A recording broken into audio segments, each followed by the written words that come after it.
नमस्कार। आज हम हिंदी भाषा और व्याकरण के अंतर्गत निर्नुनासिक, अनुनासिक, चंद्रबिंदु, विसर्ग पर चर्चा करेंगे। आज निर्नुनासिक शब्द को आपके सामने रखते हुए यह महसूस हो रहा है कि पहले निर्नुनासिक नहीं पढ़ना था, लेकिन आजकल पाठ्य पुस्तक में, पाठ्यक्रम में इसे जोड़ दिया गया है।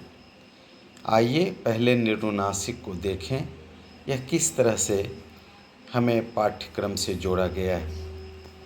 उच्चारण करते समय निःश्वास वायु मुख विवर यानी मुख खुलने से भी बाहर निकलती है और नासिका विवर से भी यानी नाक से भी हवा बाहर की ओर निकलती है।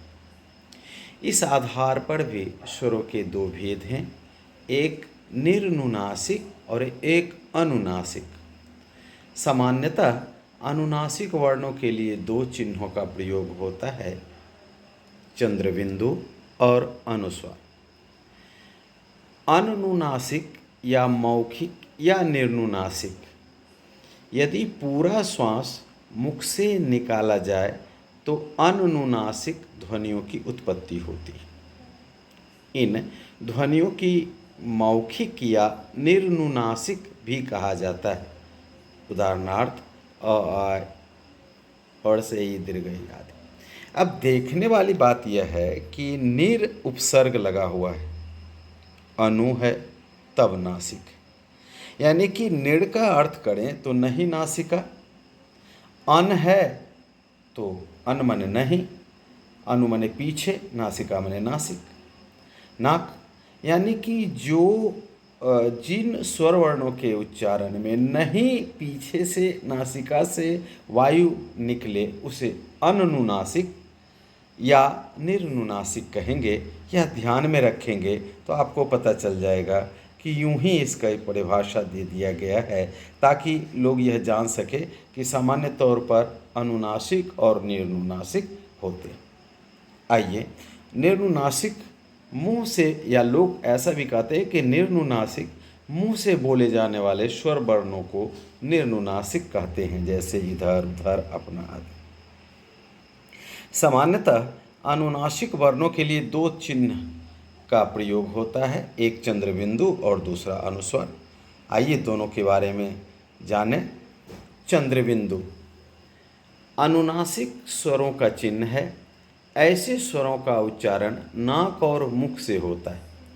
चंद्रबिंदु कोई स्वतंत्र वर्ण नहीं है, इसके उच्चारण में लघुता रहती है, इसीलिए छंद शास्त्र में जहाँ चंद्रबिंदु लगा रहता है वहाँ लघु का प्रयोग होता है और अनुस्वार में दीर्घ का प्रयोग होता है, जैसे दांत, आँख, आंगन, कुआं, ऊंचा, गांव आदि। तत्सम शब्दों के तद्भव रूप में चंद्रबिंदु लगता है, ऐसा वासुदेव नंदन जी कहते हैं। जैसे अनुष्ठ, अनुष्ठा, अंगूठा, दंत, दांत, अंत, आंत, अनुस्वार। अनुस्वार का प्रयोग तब होता है जब अनुनासिकता व्यंजन और स्वर दोनों में बट जाती है।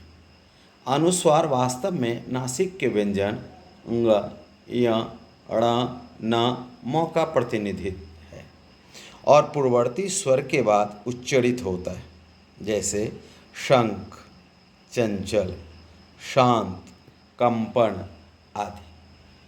अनुस्वार एक स्वतंत्र वर्ण है, उच्चारण में दीर्घ होता है, तत्सम शब्दों में अनुस्वार लगता है। मैं पुनः इस बात को दोहरा दूं कि अगर हम मात्रा की गिनती करेंगे तो मात्रिक छंद में देखेंगे जहाँ जहाँ चंद्रबिंदु रहेगा वहाँ लघु होता है और जहाँ जहाँ अनुस्वार होता है वहाँ गुरु का प्रयोग किया जाता है। अब हम बात करते हैं विसर्ग की। विसर्ग, आप लोग जानते हैं कि विसर्ग का प्रयोग अत्यधिक संस्कृत में होते हैं और संस्कृत से जो शब्द आए हैं जिसे तत्सम कहते हैं उसमें भी विसर्ग का प्रयोग होता है। विसर्ग भी अनुस्वार की तरह विसर्ग के बाद अनुस्वार के बाद स्वर के बाद आता है। इनका उच्चारण ह की तरह होता है।